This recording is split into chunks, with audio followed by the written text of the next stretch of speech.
नमस्कार दोस्तों, A1 नौकरी चैनल के इस ई लर्निंग प्लेटफॉर्म में और टेस्ट तिहार के इस सीरीज में आपका स्वागत है।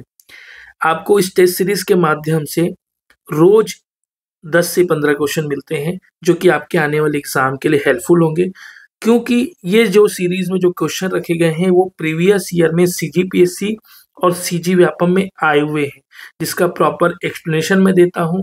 और इस सीरीज से जो क्वेश्चन है वो आपके आने वाले exam ADI, CGSI, police, forest guard, आबकारी आरक्षक, अमीन, प्रयोगशाला और भी अलग अलग CG व्यापम के एग्जाम और CGPSC के आने वाले एग्जाम के लिए तैयार कराते हैं। तो आइए आज का हमारा क्वेश्चन शुरुआत करते हैं। आज हमारा 29वें क्रम का टेस्ट सीरीज होगा। इससे पहले 1 से लेकर 28 तक का वीडियो सीरीज, टेस्ट सीरीज आपको चैनल पर मिल जाएंगे। आप वहां जाकर के देख सकते हैं और अपने छत्तीसगढ़ GS का टेस्ट कर सकते हैं। तो आइए शुरू करते हैं आज का पहला क्वेश्चन और इस सीरीज का 291 नंबर का क्वेश्चन। अंग्रेजों से ठीक पहले छत्तीसगढ़ पर इनमें से किसका शासन था? ये जो क्वेश्चन है वो छत्तीसगढ़ CGPSC के ARTO, APO, APRTO एग्जाम 2014 में आया था। आपको बताना है छत्तीसगढ़ में अंग्रेज से पहले कौन शासन कर रहे थे? मराठा शासन कर रहे थे। कौन? मराठा। मराठों के बाद ही अंग्रेज आए थे 1854 के बाद में। बीच में एक समय 1818 से 1830 के बीच में भी अंग्रेज आए थे, है ना। अंग्रेज जो है अधीक्षक के मदद से यहाँ पे शासन करते थे। चलिए देख लेते हैं ऑप्शन नंबर 20 करेक्ट आंसर। अंग्रेजों से ठीक पहले छत्तीसगढ़ मराठों का शासन था। छत्तीसगढ़ वर्ष 1741 से लेकर 1845 तक मराठा शासन नागपुर के भोसले के अधीन था। इसमें ध्यान देंगे 1741 से लेकर 1845 लिखा है, कहीं कहीं पे ये 54 लिखा होगा, कहीं कहीं पे ये 54 लिखा है ना। उसके बाद फिर अंग्रेज यहाँ पे शासन करना चालू कर दिए थे। 292 नंबर क्वेश्चन है, चीनी इतिहासकार वेनसांग ने छत्तीसगढ़ के किस स्थल की यात्रा की थी? आपको बताने हैं जो छत्तीसगढ़ में है कौन से जगह में वेनसांग ने यात्रा की थी। देखिए ऑप्शन के हिसाब से आपको आंसर करना है, क्योंकि वेनसांग सिरपुर भी आए थे, लेकिन ऑप्शन में सिरपुर कहीं नहीं है। ऑप्शन नंबर ए है आपका मल्हार। वेनसांग जो है मल्हार की यात्रा किए थे। ये भी क्वेश्चन 2014 में आया था। मेरे तरफ से आपके लिए इंफॉर्मेशन बोल लीजिए, क्वेश्चन बोल लीजिए। मल्हार जो है वो कौन से जिले में आता है? मल्हार जो है वो बिलासपुर जिला में आता है। जांजगीर चांपा गलती से नहीं लगाना, ध्यान रखना। दूसरा, किस नदी के तट पर बसा हुआ यह शहर है? ये एक नदी जो है वो जो 3 नदी मिलती है ना, उसको क्या बोलते हैं हम? संगम बोलते हैं ना। उस संगम पे बसा हुआ है। आपको बता सकते हैं क्या कि कौन सी नदी पे संगम पे बसा हुआ है मल्हार शहर? क्योंकि काफी प्राचीन शहर है। अलग अलग शासकों के समय इस स्थल का इम्पोर्टेंस रहा है, धार्मिक कारणों से भी रहा है। चलिए मैं बताता हूँ आपको। एक है शिवनाथ नदी, दूसरा है मनियारी नदी और तीसरा है अरपा नदी। ये 3 नदियों का संगम है। ठीक है। चीनी इतिहासकार वेनसांग ने छत्तीसगढ़ के मल्हार स्थल की यात्रा की थी। मल्हार नगर बिलासपुर से दक्षिण पश्चिम में स्थित है। ठीक है, इसका एक्सप्लेनेशन ये था। अगला क्वेश्चन नंबर 293 नंबर का है, छत्तीसगढ़ के महासमुंद जिले के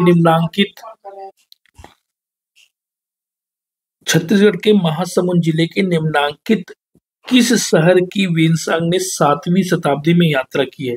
देखिए इससे पहले वाले क्वेश्चन में भी हमने वेनसांग की यात्रा के बारे में चर्चा किया था, लेकिन वहां पे अलग अलग ऑप्शन थे। ये ऑप्शन को देखिए, यहाँ पे मल्हार, दमोदरा, गिरौदपुरी, जांजगीर, तेलाग्राम, ये सारे थे। तो हमारा ऑप्शन में आंसर मल्हार था। यहाँ पे ऑप्शन सिरपुर दिया हुआ है दोस्तों। सिरपुर, अंबिकापुर, रायगढ़, कबीरधाम, अहिवारा। तो इन मायनों में इसका जो आंसर होगा ऑप्शन नंबर ए होगा, सिरपुर। 7वीं शताब्दी में जब महाशिवगुप्त तीवर देव था, महाशिवगुप्त बालार्जुन था, जब महाशिवगुप्त बालार्जुन था उस समय इन्होंने यात्रा की थी। छत्तीसगढ़ के महासमुंद जिले के सिरपुर शहर की वेनसांग ने 7वीं शताब्दी में यात्रा की थी। सिरपुर छत्तीसगढ़ राज्य के महासमुंद जिले की महासमुंद तहसील में स्थित एक गांव है। आज भी एक ग्राम पंचायत है सिरपुर, ध्यान रखेंगे। आप अगर जाएंगे तो यहाँ पे देखिए, यह महानदी के किनारे बसा हुआ एक ऐतिहासिक एवं धार्मिक स्थल है। दोनों के अलग अलग मायने हैं। कौन सी नदी के किनारे है ये सिरपुर शहर, सिरपुर नगर? महानदी के किनारे। आज का हमारा 294 नंबर का क्वेश्चन होगा, छत्तीसगढ़ राज्य के प्रथम मराठा शासक कौन है? देखिए, मराठों ने शासन करना चालू किया तो नागपुर से संचालित होते थे। फिर नागपुर से जिम्मेदारी मिली पिंबाजी भोसले को, ऑप्शन नंबर डी को जिम्मेदारी मिली, और वो जो है रतनपुर आकर के, कहाँ से, रतनपुर आकर के छत्तीसगढ़ में शासन किए, और इसको हम कहते हैं मराठा शासक, मराठा शासन काल। अगला हमारा इसी का एक्सप्लेनेशन और देख लेते हैं। छत्तीसगढ़ राज्य के प्रथम मराठा शासक बिंबाजी भोसले थे। बिंबाजी ने यहाँ 1757 ईस्वी में अपना प्रत्यक्ष शासन स्थापित किया। कभी कभी ईयर भी पूछता है, इसको भी आप नोट कर लीजिए। वे प्रथम मराठा शासक बने। क्या प्रथम मराठा शासक बने? बिंबाजी के बाद वेंकोजी ने छत्तीसगढ़ शासन सूबेदार के माध्यम से चलाना आरंभ किया। इसका मतलब आप समझे, बिंबाजी की जब मृत्यु हुई तो उसके बाद वेंकोजी जो आई, इसमें बीच में चिमना जी और आनंदी बाई भी आई, लेकिन वेंकोजी क्या किए, छत्तीसगढ़ का जो शासन है वो किसकी मदद से चलाना चालू कर दिए? सूबेदारों की मदद से। सूबेदार मतलब कि सबसे ठेकेदारों की मदद से चलाना चालू कर दिए। शासन की नवीन प्रणाली 1787 से 1818 ईस्वी तक चलती रही। कौन सी प्रणाली? सूबेदार वाली। फिर 1818 में से लेके 1830 कौन आ गए? अंग्रेज आ गए। अंग्रेजों ने क्या नियुक्ति कर दी? अधीक्षकों की नियुक्ति करके शासन करना चालू किए। ठीक है, अलग अलग अधीक्षक यहाँ पे रहे छत्तीसगढ़ में। 295 नंबर का क्वेश्चन है, निम्नलिखित कथन पढ़िए और सही उत्तर का चुनाव करना है आपको। पहला देखते हैं, नागपुर के राजा रघुजी भोसले के सेनापति भास्कर पंत ने रतनपुर पर आक्रमण किया। आपको बताना है, नागपुर के राजा रघुजी भोसले मतलब वही जो पिंबाजी भोसले समझ लीजिए, उसका जो सेनापति था भास्कर पंत ने रतनपुर पर आक्रमण किया। ये बिल्कुल सही है। रतनपुर पर जब रघुनाथ का वो शासन था, रघुनाथ कलचुरी शासक चल रहे थे, तो उस पर आक्रमण किए थे। ठीक है। दूसरा, रतनपुर राज्य की सेना ने मराठों से युद्ध किया था। अगर आपने छत्तीसगढ़ जीएस में पढ़ा होगा तो रतनपुर राज्य की जो सेना है वो रघुनाथ जी वहाँ के राजा थे। रघुनाथ जो वहाँ के राजा थे वो बिल्कुल मोराल डाउन हो गया था उनका, क्योंकि उनके बेटा जो है उनकी मृत्यु हो गई थी, तो वो शोक में लीन थे, और उसके कारण से उनके यहाँ जो है वो युद्ध लड़ने से मना कर दिया, और उनकी अधीनता, किनकी अधीनता? भास्कर पंत ये नागपुर के राजा की अधीनता स्वीकार कर ली। तो ये वाला ऑप्शन जो है वो गलत है। रतनपुर का राजा युद्ध करते हुए मारा गया? बिल्कुल नहीं, वो तो जिंदा था। रघुनाथ सिंह तो युद्ध ही नहीं किया, तो मारा कहाँ से जाएगा? केवल और केवल ऑप्शन नंबर 1 करेक्ट होगा, ऑप्शन नंबर ई। ये सीजीपीएससी असिस्टेंट डायरेक्टर प्लानिंग सर्वे एग्जाम में आया हुआ है 2016 में। एक्सप्लेनेशन और ध्यान से पढ़िए। मराठा शासक रघुजी प्रथम के सेनापति भास्कर पंत ने 1741 में उड़ीसा अभियान के दौरान रतनपुर पर आक्रमण किया। ठीक है। उस समय रतनपुर राज्य में कलचुरी शासक रघुनाथ सिंह शासन कर रहे थे। उनकी आयु 68 वर्ष हो चुकी थी। वयोवृद्ध मतलब बूढ़ा रघुनाथ सिंह अपने पुत्र की मृत्यु के कारण शोक में विलीन थे। इस कारण उन्होंने भास्कर पंत के सामने आत्मसमर्पण कर दिया। भोसले सेनापति भास्कर पंत ने 1 लाख रुपए जुर्माने के तौर पर लिया तथा रघुजी प्रथम ने प्रतिनिधि के रूप में रघुनाथ सिंह को रतनपुर में शासन करने का अधिकार दिया। इसको समझ ली, कंफ्यूजन नहीं होना। यहाँ पे कब्जा तो कर लिया गया और 1 लाख जुर्माना भी लगा दिया, और रघुनाथ सिंह को ही बोला गया कि ठीक है भाई तुम शासन करो यहाँ पे, और हमको टकोली देते रहो, टैक्स देते रहो, है ना। इस प्रकार से ये रतनपुर का ऐसे हालत हुई। 296 नंबर का क्वेश्चन है, सविनय अवज्ञा आंदोलन के दौरान निम्नलिखित में से किसने 15 अप्रैल 1930 को रायपुर में नमक कानून भंग किया? नमक कानून भंग करने वालों में से जो कितने लोग ऐसे थे जो रायपुर से नमक कानून भंग किए? इस समय सविनय अवज्ञा आंदोलन और दांडी यात्रा वाला सीन चल रहा था भारत की राजनीति में। ठीक है, तो चलिए देखते हैं। महंत लक्ष्मी नारायण दास, ये इन्होंने रायपुर से भाग लिया था। पंडित रविशंकर शुक्ल लगभग सभी इवेंट में थे। इसका नाम लेंगे तो आप हाँ ही टिक करिए, क्योंकि इस समय के सबसे बड़े नेता थे। पंडित सुंदरलाल शर्मा के साथ साथ पंडित रविशंकर शुक्ल सबसे बड़े नेता थे। सेठ गोविंद दास जी और द्वारका प्रसाद मिश्र जी, ये लोग भी इस नमक कानून तोड़ने में भागीदारी किए थे। अगर ऑप्शन के हिसाब से जाया जाए तो चारों ऑप्शन करेक्ट है, तो ऑप्शन नंबर ई करेक्ट होगा दोस्तों, ऑप्शन नंबर ई करेक्ट होगा। ठीक है, ये सभी भाग लिए थे, ऑप्शन नंबर ई जो है करेक्ट होगा। अगला देखिए 297 नंबर का क्वेश्चन है आपका, निम्नलिखित में से कौन सी छत्तीसगढ़ में है वंशी कलचुरी शासकों की राजधानी थी। आपको बताना है वंशी कलचुरी शासकों की राजधानी थी, आपको बताना है। देखिए, सबसे पहले जब कलचुरी जो है त्रिपुरी से निकल के आए थे अपने छत्तीसगढ़, तो उन्होंने पाली में आक्रमण किया और बानवंशी शासक जो थे उनको भगाया था।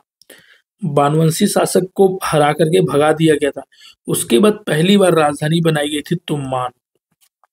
पहली बार राजधानी जो बनाई गई थी, पाली को नहीं बनाया गया था, ध्यान रखना, तुम्मान को राजधानी बनाई थी, तो option number A is correct. लेकिन उसके बाद तुम्मान के बाद रत्नदेव ने रतनपुर शहर को राजधानी बताई, रतनपुर शहर को राजधानी बनाई, तो रतनपुर भी ऑप्शन में करेक्ट होना चाहिए।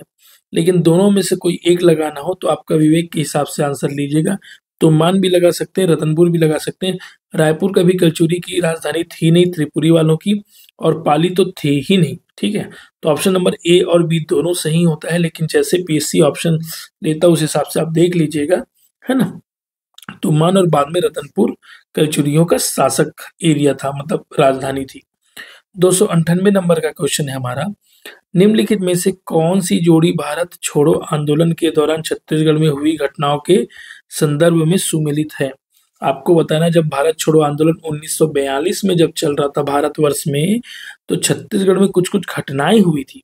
वो घटनाओं में से सुमेलित कौन सा है ये बताना है दोस्तों, कौन से एग्जैक्ट सही है। पढ़ लेते हैं। रायपुर में भूमिगत क्रांतिकारी आंदोलन, उसके नेता थे मगन लाल बागड़ी। वैसे तो ये मूलचंद बागड़ी होना चाहिए था, लेकिन मगन लाल बागड़ी, इसलिए ऑप्शन गलत हो गया। रायपुर डायनामाइट कांड, रणवीर शास्त्री। रायपुर डायनामाइट कांड किसका है भाई बताओ, परसराम सोनी। डायनामाइट केस इसका है, परसराम सोनी। रणवीर शास्त्री तो विद्यार्थी आंदोलन से जुड़े हुए थे। बिलास, तो ये भी गलत हो गया, ये भी गलत हो गया।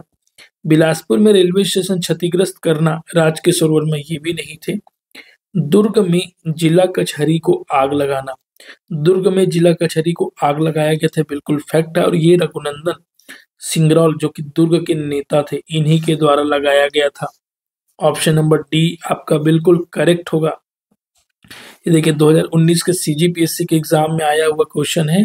दुर्ग जिला के कचहरी में रघुनंदन सिंगरौल जी ने आगजनी की घटना को अंजाम दिया था। इसमें उनके सहयोगी माती लाल श्रीवास्तव, एक बार नाम और चेक कर लीजिएगा, मातीलाल श्रीवास्तव ने भी साथ दिया था, अगर उसके दोस्त का नाम पूछा जाएगा तो। 299 नंबर का क्वेश्चन है, निम्नलिखित में से कौन सी रचनाएं रतनपुर के शासक राज सिंह के दरबार में राजकवि गोपाल की है। देखिए, रतनपुर के जो राजा थे उसके राजकवि जो है वो रतनपुर के जो शासक हैं राज सिंह, उसके दरबार में राजकवि के रूप में कौन थे, गोपाल थे, है ना, गोपाल थे। उन्होंने बहुत सारी किताबें लिखी, उसमें से एक खूब तमाशा आप सभी लोग जानते हैं। उसके अलावा एक और ऑप्शन बताइए जो है, विक्रम विलास नहीं है, उसके अलावा और ऑप्शन है सुदामा चरित। ये दो किताबें जो है गोपाल के द्वारा लिखा गया है, गोपाल के द्वारा। गोपाल कौन, किसके राज दरबारी कवि है, राज सिंह के। कौन से शासक, रतनपुर के कलचुरी शासक। ठीक है, तो ऑप्शन नंबर ए और सी करेक्ट होगा, तो C option is a correct. खूब तमाशा और सुदामा चरित, ध्यान रखेंगे, पेपर में बिल्कुल ऐसे क्वेश्चंस आते हैं। आज का हमारा लास्ट क्वेश्चन है 300 नंबर का, निम्नलिखित में से किस पांडुवंशी शासक के समय वेनसांग सिरपुर आया था। पांडुवंशी शासक का आपको नाम बताना है और उसी समय वेनसांग आए थे। आज के क्वेश्चन में ही वेनसांग से 3 क्वेश्चन हो गए दोस्तों। वेनसांग कब आया था, कहाँ आया था और किसके शासनकाल में आया था, इन सभी के पढ़ने के बाद कोई ना कोई क्वेश्चन जरूर आपसे बचेगा। देखिए, वेनसांग आए थे महाशिवगुप्त बालार्जुन के समय, महाशिवगुप्त बालार्जुन के समय में वेनसांग सिरपुर की यात्रा किए थे। 7वीं शताब्दी में किए थे। इसका ईयर एग्जैक्टली 695 या समथिंग, इसको देख लीजिएगा ईयर जो है एग्जैक्ट कौन सा है। ठीक है, तो ऑप्शन नंबर महाशिवगुप्त बालार्जुन यहाँ दिया नहीं है और यहाँ महाशिव तीवरदेव दिया है, तो इसमें ऑप्शन में आगे पीछे हो सकता है ना, तो आप देख लीजिएगा। तो इसी के साथ हमारा आज का यह 29 नंबर का सीरीज खत्म होता है और 29 नंबर सीरीज के साथ हमने अभी तक 300 क्वेश्चन कंप्लीट कर लिए हैं। कितने क्वेश्चन? 300 क्वेश्चन हमारा हो गया पूरी सीरीज में। उम्मीद करता हूँ इससे आपको फायदा हो रहा होगा। अच्छा लग रहा है तो लाइक और शेयर करें, उन गरीब बच्चों तक भी शेयर करें जिनको छत्तीसगढ़ जीएस के क्वेश्चन सीरीज नहीं मिल पाते हैं। ये उनके फायदे और इनके एग्जाम के लिए काम आएंगे। आने वाला जो आरक्षक है, आबकारी आरक्षक है, अमीन पटवारी, उसमें भरपूर आपको यह सीरीज काम आएगा। ठीक है, थैंक यू सो मच।